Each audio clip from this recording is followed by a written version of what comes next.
በስመ አብ ወወልድ ወመንፈስ ቅዱስ አሃዱ አምላክ አሜን። ወብነ ዝንቱ መዝገብ ውስተ ነዋየ ልህውክት ብፁዕ ወቅዱስ አቡነ ማትያስ ቀዳማዊ ፓትርያርክ ርዕሰ ሊቃነ ጳጳሳት ዘኢትዮጵያ ሊቀ ጳጳስ ዘአክሱም ወዕጨጌ ዘመንበረ ተክለ ሃይማኖት፣ ብፁዕ አቡነ ሳዊሮስ በኢትዮጵያ ኦርቶዶክስ ተዋሕዶ ቤተክርስቲያን መንበረ ፓትርያርክ ጠቅላይ ጽሕፈት ቤት ዋና ስራ አስኪያጅ፣ የሸገር ሲቲና ደቡብ ምዕራብ ሸዋ ሀገረ ስብከት ሊቀ ጳጳስ፣ ብፁዕ አቡነ ዲዮስቆሮስ የቅዱስ ሲኖዶስ ዋና ጸሐፊ፣ በመንበረ ፓትርያርክ የቅርስ ጥበቃ ቤተ መጻሕፍት ወመዘክር መምሪያና የማህበራት ምዝገባ ማደራጃ መምሪያና እንዲሁም የራያ ሀገረ ስብከት ሊቀ ጳጳስ፣ ብፁዕ አቡነ ሕርያቆስ የአዲስ አበባ ሀገረ ስብከት ሊቀ ጳጳስ፣ ብፁዓን አበው ሊቃነ ጳጳሳት፣ የጠቅላይ ቤተ ክህነት በየሁለቱም ዘርፍ ምክትል ስራ አስኪያጆች፣ የጠቅላይ ቤተ ክህነት የየመምሪያ ክፍል ኃላፊዎች፣ የአዲስ አበባና የአህጉረ ስብከት በሀገር ውስጥም በሀገር ውጭም ስራ አስኪያጆችና የየልዩ ክፍል ኃላፊዎች፣ የቀደምት አድባራት እና የአዲስ አበባ አድባራትና ገዳማት አስተዳዳሪዎች፣ ምክትል ሊቃነ መናብርት፣ የማህበረ ቅዱሳን ተወካይ፣ የዚህ ቅዱስ ጉባኤ ተሳታፊ አባላት በሙሉ ሐዋርያው ቅዱስ ጳውሎስ በሁለተኛው ቆሮንቶስ ምዕራፍ 4 ቁጥር 7 ላይ ወብነ ዝንቱ መዝገብ ውስተ ነዋየ ልህውክት፣ በዚህ ከአራቱ ባህርያት በተፈጠረ ስጋችን ውስጥ ሕያዊት ነባቢት ለባዊት ነፍስ አለች። በሌላም መልኩ በዚሁ በአራቱ ባህርያት ከተፈጠረው ሰውነታችን ውስጥ ልጅነትን ያላት የጸናች ሃይማኖት አለች። ከሥላሴ የተወለድንባት በዚሁ በሟች በፈራሽ ሰውነታችን ውስጥ ልጅነት አለች፣ ሃይማኖት አለች፣ ወንጌል አለ። በዚሁ በሟች በፈራሽ ሰውነታችን ውስጥ ትንሣኤ አለ ይለናል። በዚህ መሰረት በሌላው መልኩ በዚሁ በኃላፊ ዓለም ውስጥ የማያልፍ ሰው ሕያው ሆኖ ዘላለማዊ ርስት የሚወርስ ሰው ልጅ አለ። ሕያው ሆኖ ዘላለማዊ ርስት የሚወርስ የሰው ልጅ አለ ይለናል። ይህ ዛሬ እዚህ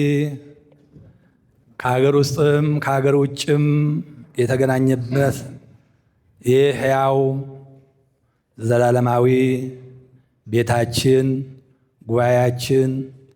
በመንፈስ ቅዱስ ሰብሳቢነት የተገናኘንበት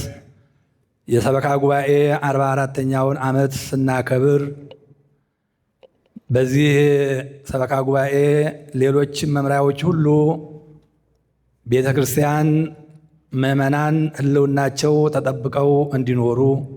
ቤተ ክርስቲያን አገልግሎቷ ጸንታ ሰፍቶ እንዲኖር፣ ካህናት አገልጋዮቿ እንዳይበደሉ እንዳይቸገሩ በማለት ቀደም ያሉት አባቶቻችን ይህን መስርተውልን የዛሬ 40 ዓመት ሲመሰረት ምን እንደነበረ፣ እንዴት እንደተመሰረተ፣ እንዴት እንደነበረ አብዛኛዎች የዕድሜ ባለጸጎች የዓይን ምስክር አሉ። አሁን ያለንበት በዚህ በኃላፊ ዓለም ውስጥ በዚህ በሟች በፈራሽ ሰውነታችን ውስጥ ሕያዊትን ነፍስ ይዘን ወንጌልን ይዘን እምነትን ይዘን ትንሣኤ ዘጉባኤን ይዘን ብዙዎቹን ሐዋርያው ቅዱስ ጳውሎስ እዚሁ ቁጥር 10 ላይ እንዘ በኩሉ ነሐምም እንትመነደብ፣ በውስጥ በአፍአ መከራን ብንቀበል መከራ ቢጸናብን አንሰቀቅም፣ ሕያዋን ነን፣ ዘላለማውያን ነን፣ ምድራውያን ሳንሆን ሰማያውያን ነን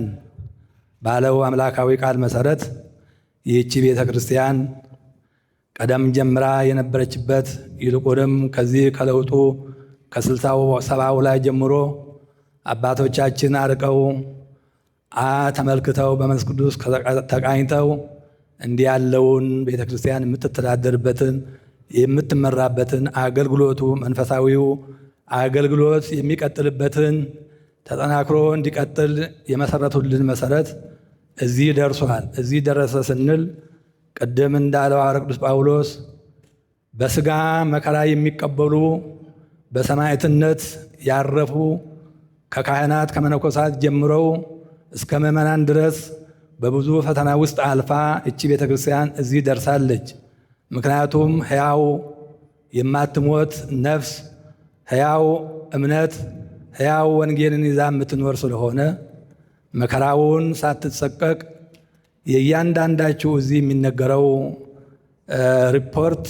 ገድል ነው፣ ተአምር ነው፣ ድርሳን ነው። ሰዓት ባለመኖሩ ጊዜ ባለመኖሩ ነው እንጂ የሁሉም በሀገር ውስጥ ጀምሮ እስከ ውጭው ዓለም አለው በሙሉ ዛሬ ቤተ ክርስቲያናችን እንደተመደብነው እንደታዘዝነውም ባናገለግልም፣ ነገር ግን ፈተናው ብዙም ቢሆን ከዚህ በብዙ ፈተና ውስጥ ስራውን ብዙ ቢሆን ቤተ ክርስቲያናችን እዚህ ደረጃ ደርሳለች። ከዚህም በላይ መስራት እንደሚጠበቅብን ሁል ጊዜ የሚነገረን የምናውቀው መመሪያም ከዚህ ከቅዱስናቸው ጀምሮ የሚሰጥ ብፁዓን አባቶች ሊቃነ ጳጳሳት በሀገር ውስጥም በሀገር ውጭም ዛሬ ቅዱስ ቤተ ክርስቲያናችን ከሀገር አልፋ በውጭው ዓለም ላይ ቦታ ይዞታ ይዛ የንብረት ባለቤት ሁና ልጆቿን በስደት ዓለም የምትጠብቀው በብዙ ፈተና ውስጥ በብዙ መከራ ውስጥ አልፋ በሀገር ውስጥም በሀገር ውጭም ግን ይህ ሁሉ ከእግዚአብሔር ጥበቃ ከሱ ሀልወት ስለሆነ ከሱ ልጅነት ስለሆነ የእሱ ሕያዋን ሆነን እንድንኖር አድርጎ ስለሰጠን ስለፈቀደልን መከራውን እንድንታገስ እንድንጸና ቤተ ክርስቲያኒቷ እንድትሰፋ እንዲህ አድርጋ ከዚህም በላይ መሄድ እንደሚገባን የሁል ጊዜ አገልግሎታችን ስለሆነ እኔ ብዙ ሰዓት አልወስድም። እንደውም ብዙ ወስጃለሁ። ርዕሱ ሰፊ ነው፣ ሰዓት ስለሌለን ነው። ይሄ ለመነጋገር አንዱን ለማስረዳት አይደለም፣ እንደው ለበዓሉ ታላቅነት መታሰቢያነት ነውና በዚህ በኃላፊው ዓለም ውስጥ በዚህ በሟች በሥጋ ውስጥ ያለችው ነፍስ ሕያዊት ሃይማኖት ወንጌል በእነዚህ በሰውነታችን ውስጥ ሰውነታችን ለጊዜው መከራን ቢቀበል ቢሞት ቢፈርስ በትንሣኤ ዘጉባኤ የሚነሳ ቤተ ክርስቲያኒቷ ሰፍታ ጸንታ የምትኖር መሆኑን ሐዋርያው ያረጋገጠልን ስለሆነ በዚህ መሰረት ሁላችንም ምስክሮች ነን። በየጊዜው ምዕመናን ይጎዳሉ፣ ግን ሕያዋን ናቸው። ቤተ ክርስቲያንን ይገፋዋታል። ቤተ ክርስቲያን እንግዲህ እየጸናች እየሰፋች ነው ያለችው። ከዚህም በላይ መስራት የሚጠበቅብን መሆኑን ይሄ ዓመታዊ ስብሰባችን ያለፈውን መከራ ችግሩን ፈተናውን ተወያይተን ወደፊት የምንሰራቸውን አቅደን የምንወያይበት ስለሆነ ለዚህ ያበቃን እግዚአብሔር የተመሰገነ ይሁን። ወስብሐት ለእግዚአብሔር ወለወላዲቱ ድንግል አሜን።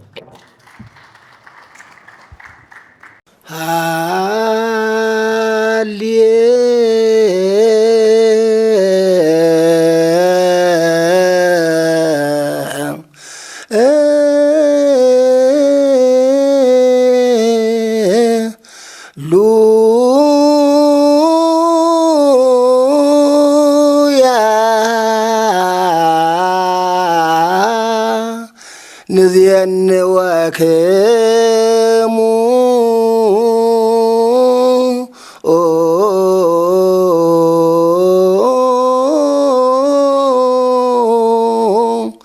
ዜና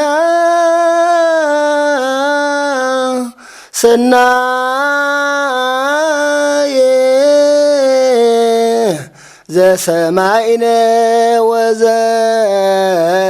ወዘርእይነ ወዘነገሩነ አበዊነ ጳጳሳት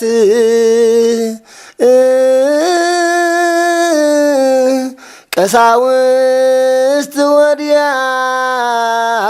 ወዲያቆናት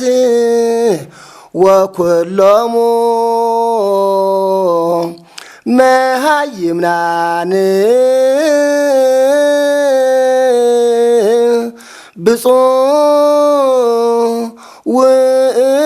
ውእቱ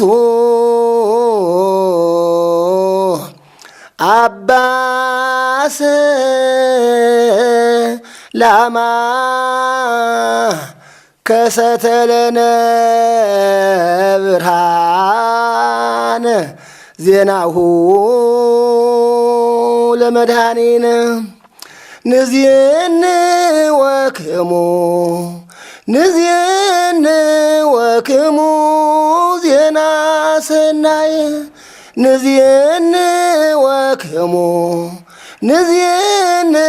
ወክሙ ዜና ሰናየ ዘነገሩነ ዘነገሩነ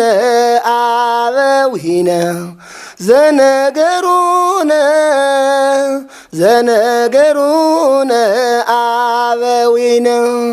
ዘነገሩነ ዘነገሩነ አበዊነ ዘነገሩነ ዘነገሩነ አበዊነ ንዜን ወክሙ ንዜን ወክሙ ዜና ሰናየ ንዜን ወክሙ ንዜን ወክሙ ዜና ሰናየ ዘነገሩነ ዘነገሩነ አበዊነ ዘነገሩነ ዘነገሩነ አበዊነ ዘነገሩነ ዘነገሩነ አበዊነ ዘነገሩነ ዘነገሩነ አበዊነ